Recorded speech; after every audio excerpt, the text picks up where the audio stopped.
A very good afternoon from VC World, which is the venture capital community of BW Business World. We have with us today Anup Jain, who is the managing partner of Orios Venture Partners, which is a leading VC firm for early stage startups in India. Since 2015, he has been focusing on investments in Edtech, Fintech, Health Tech, B2B SME spaces and retail. Previously in his career, he has managed business units up to 300 million. He has a seasoned business understanding of how to operate businesses in India, Asia, and Australia as well. Thank you so much for joining us today, Anu. Thank you, Anisha. Great to speak to you and Business World. Always a pleasure to be on such a platform with you guys. We'll be starting with our first question. Being an early stage VC firm, how do you identify an idea which changes an industry? And can you tell us the key parameters which you evaluate while shortlisting portfolio companies? Sure. So India's GDP, and we're focused on investments in India, comprises of different sectors. And all these different sectors that you also mentioned earlier on in my introduction, they're all experiencing digitization across businesses and consumers, which basically gives rise to opportunities for investing in what are going to be large companies. Now, you asked a question as to how do we evaluate whether a company will disrupt a particular space or not. It is entirely dependent upon what are the problems being faced by various stakeholders of that industry. And these problems could be one, businesses get created or businesses are able to disrupt certain spaces by offering solutions to problems which are decades old. And they're not going to get solved by the earlier methods. Therefore, technology steps in to solve this problem and brings greater access to information to participants on what they have been missing in order to do business in a more efficient and productive fashion, thus creating large platforms or large businesses which will become large companies which will be highly valued tomorrow. So when we are evaluating companies, we definitely look for those very large spaces, very large sectors in the Indian economy. We also look for large problem statements that are existing. We go out and speak to stakeholders and validate those statements. And we look for how technology can be at the heart of a solution which can actually solve this problem. And we are also looking for, therefore, what is the intellectual property or defensibility or moat, as the investors call it, that the founders have created, which will create a very large company as more and more stakeholders are able to use their services or products in the future as a substitute to what they're doing today. So this really is a very high level, sort of top level summary in answer to your question. So tell us a little bit about your idea about the founding teams of startups. Of course, it is one of the most pivotal ingredients that leads to the success of the startups.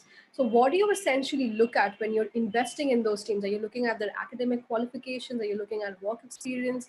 Are you looking at personalities? So can you talk to a little bit about that? Well, let me surprise you by saying all of those. But it actually doesn't come as a surprise. And the reason for that is very simple. We're looking for high achievers. Large companies and ambitious goals are pursued by people who are intrinsically high achievers.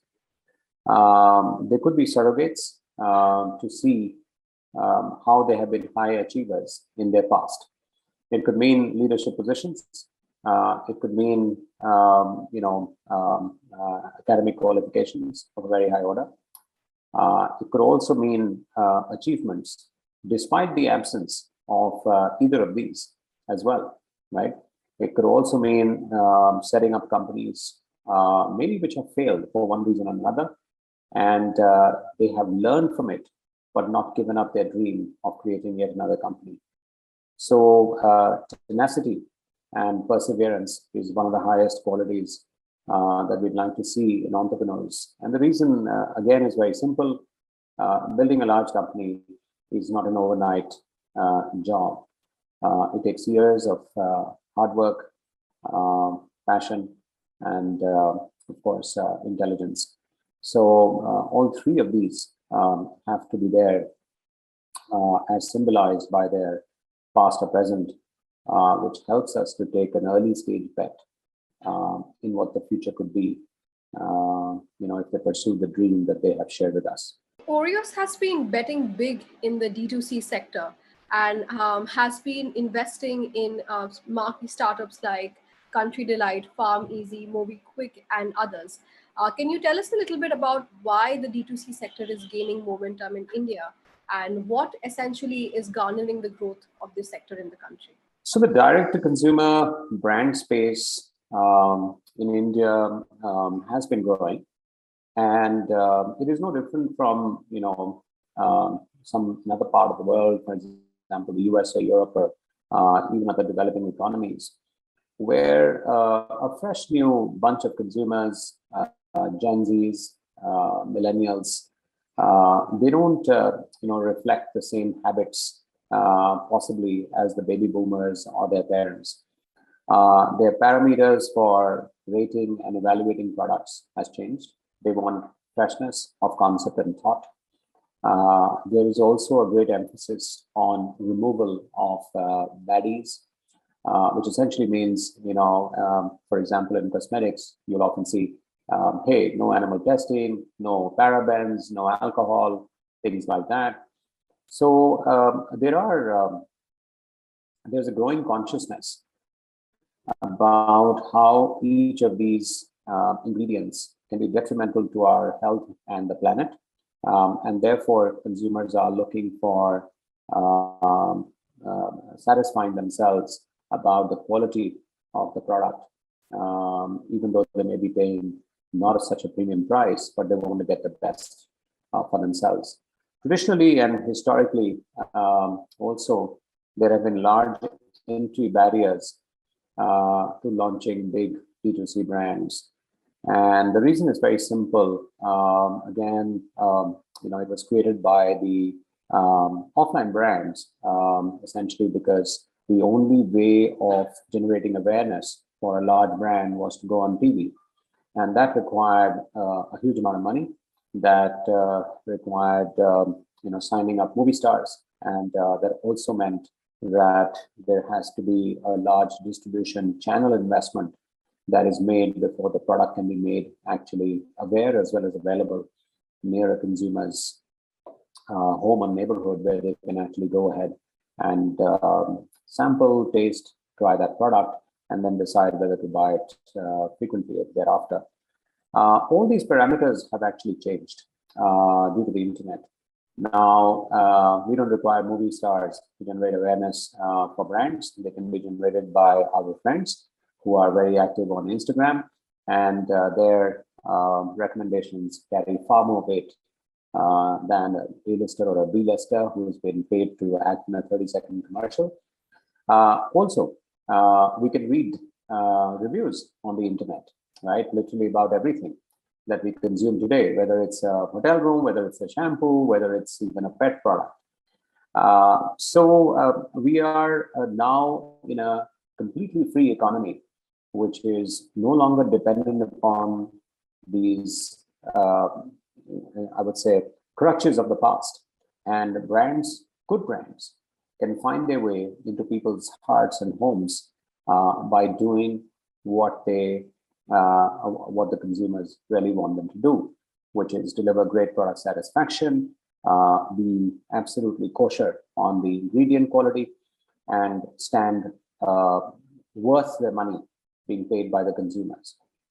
So these entry barriers having come down, it has become far easier to actually launch such brands and expect these brands to grow without having to make large entry barrier reducing investments of the kind I spoke about.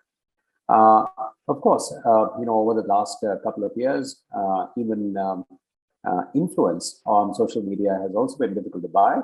And influencers or content creators, as we call them, have also been raising their consumer acquisition cost for the D2C brands. I would only say that the right way to go about doing this is to go ahead and sample your product. And it is going to be a long journey. Don't get impatient with it. Build the business the right way. Take the feedback from the early set of consumers, improve the product, and then launch again, or improve the product and then launch in a different neighborhood. See the feedback over there. Do an A/B testing, and grow your business from there.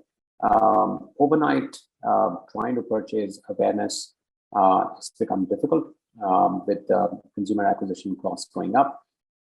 So I think D2C brands, if they are built in the right way with the right economics, are certainly going to be great, sustainable businesses to look up to in the future. And we will see some of the legacy brands getting really challenged and losing market share to such businesses as consumers shift their preferences for more honest and less, if I can call it, advertised brands.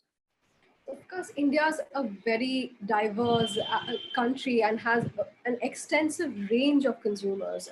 Like different consumers are looking at different kind of products for various kinds of requirements in India. So what do you think a D2C brand really needs to do in order to differentiate itself in a crowded ecosystem like that of India's?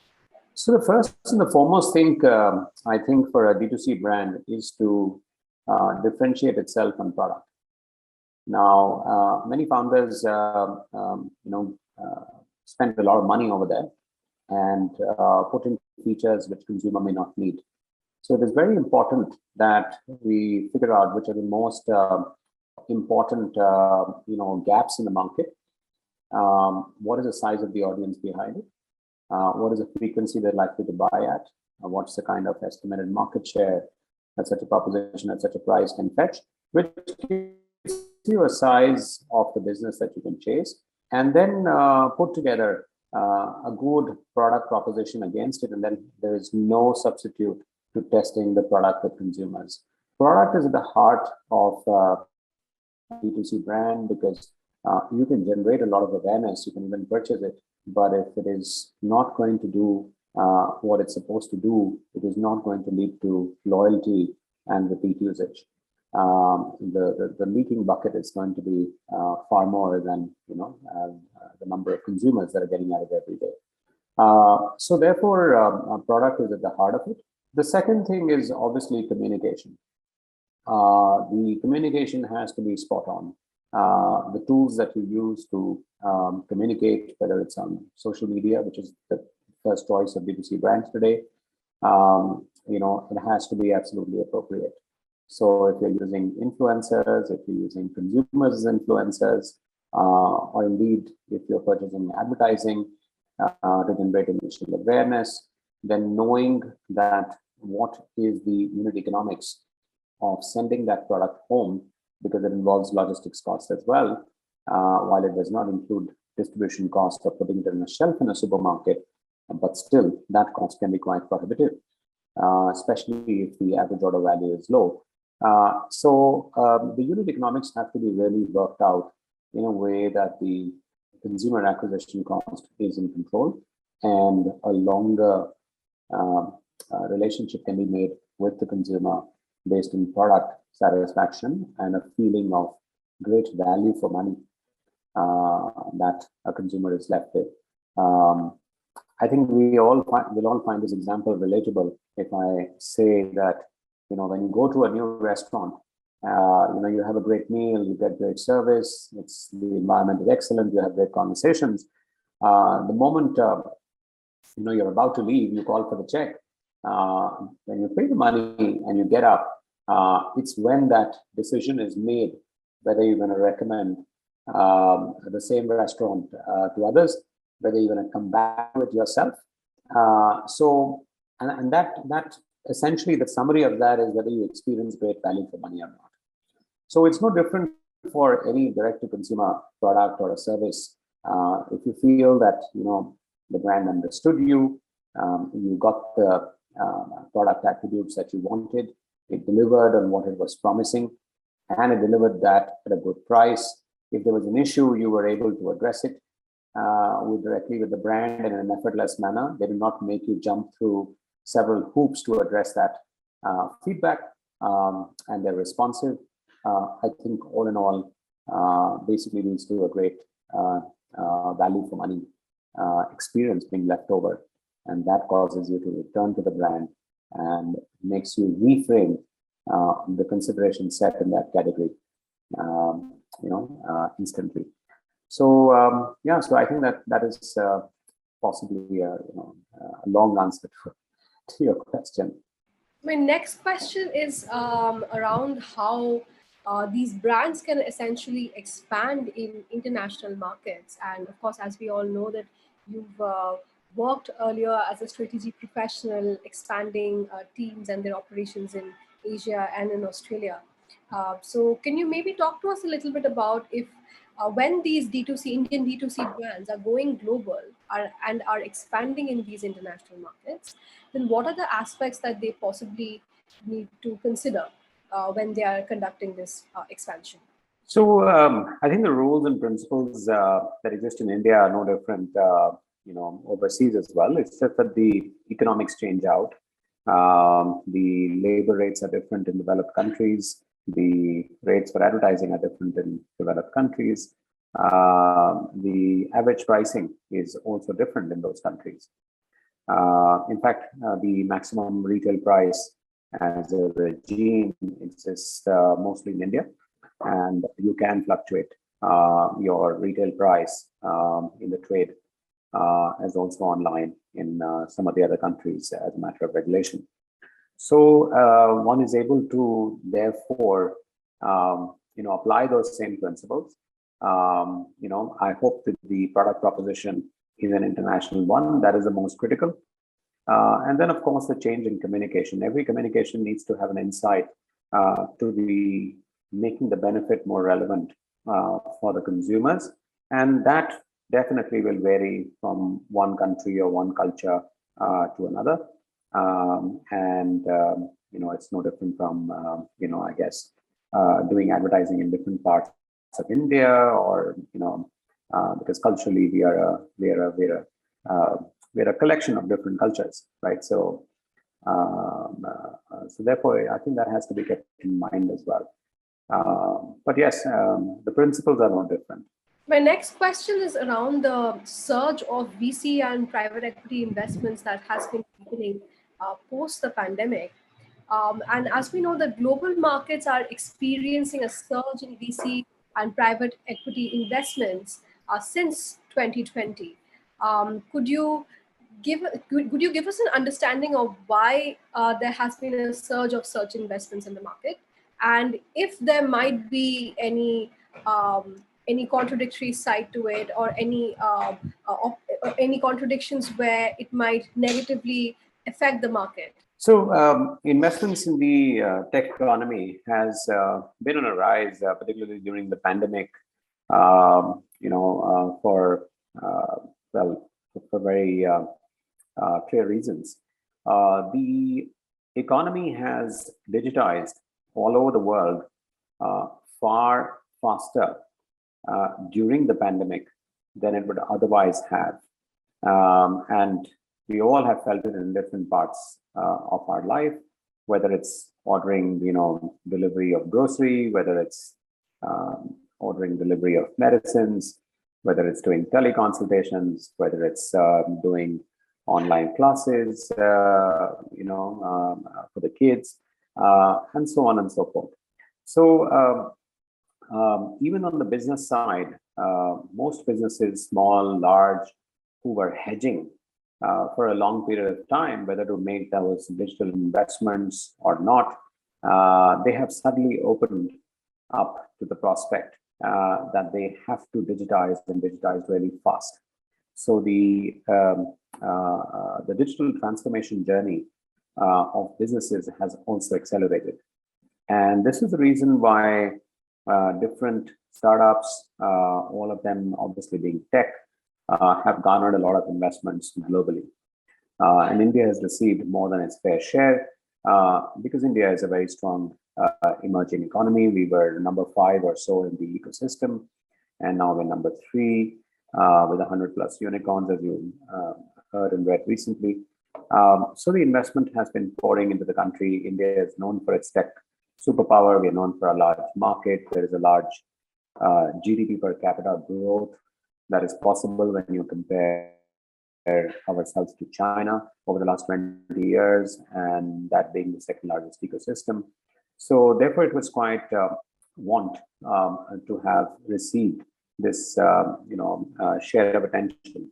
What might affect it in the future is the current geopolitical crisis and the inflation on the horizon. So that has certainly tightened the equity markets.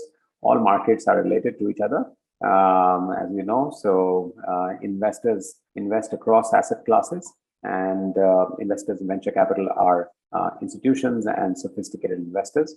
So when they experience some bearishness on some of the other asset classes, they might tend to take a more conservative view on reducing their investments in the venture capital class. And that might slow down things a little. And to be honest, there has also been a rapid increase, in valuations, right from seed stage to the late stage. And I think the market's already seen a correction, and we will continue to see some of this correction in the next 6 months, after which it will become more realistic, even at the early stages. Is Orios looking at investing in any specific sector in this year? So we're looking at 6 key sectors that will drive the Indian economy on its way to becoming a 5 trillion economy. And the government has already, I guess, sounded the bugle in this in its various discussion papers, the economic survey, the budgetary announcements. All of that have been put together as enablers. Agri-tech is a key area for us. Education, particularly upskilling, to produce an outcome, to create employable youth in India is a big priority sector for the country if it has to achieve the 5 trillion target. Health has seen very few unicorns, and post the pandemic, we need to amp up our health investments, and therefore tech companies will actually provide a seamless experience, a holistic experience for consumers of all age groups to be able to manage their health outcomes using a combination of processes, variables, data, and of course human insight and interventions when necessary. The other 3 sectors I would say is new media, gaming. Of course, crypto is also emerging very well as a new asset class. We will see how the regulatory environment over there is developing. Fintech continues to be one of the themes for us as well, and of course B2B, D2C, including D2C brands, where the opportunity is right, continues to be attractive areas for investment. So we'll focus on these 6 sort of areas as our focus for investing in this year. So I'll ask you my last question. How do you think the next few years is going to be for startups in India? Of course, we know that we are experiencing a surge of IPOs, more and more unicorns coming out. The transaction amount for investments are increasing. What is your view of how the future would be for startups in India? I think the future is bright. As I mentioned, there was some heat on the valuations, and that was experienced in the latter half of last year. That has begun to cool off, and the current geopolitical crisis is going to create an environment where it's further going to become more realistic. But there is no gainsaying that India is unlikely to become a 5 trillion economy by doing things that it has done for the last 50 years. And the disruption is going to come through technology in each of these sectors, because it is going to make high technology available to millions of businesses and consumers at a low cost. Therefore, the disruption is going to take place. A very prominent example, from the government side of things as enablers is the UPI. We are all, cognizant of how difficult was it to make transactions earlier. And we used to think about transaction costs as well, issuing checks and adding beneficiaries to accounts and things like that. But it has become so easy. Merchants have adopted it. All you have to do is scan a QR code and make a payment to anyone. There is no fees on that. And this has greatly eased out transaction between small or large businesses. I think this is a perfect example of how different enablers have been created in the ecosystem. And it's reflective of high technology at large scale, which is benefiting millions of people. So in the 6 sectors that I mentioned, where we will see, big businesses emerging out of creating such disruptions, we will see, therefore, India marching ahead to becoming a 5 trillion economy. And there is no doubt that tech startups will play a key role over the next 5 years to help us achieve that. Thank you so much, Anup, for joining us today. I'm sure our viewers will be much engaged in the interview and will find the information to be very insightful. We look forward to having with you again from VC World. And thank you so much for your time. Thank you, Anisha. It was a pleasure. Always happy to talk to Business World and yourself. And look forward to the next one. Thank you. Thank you so much.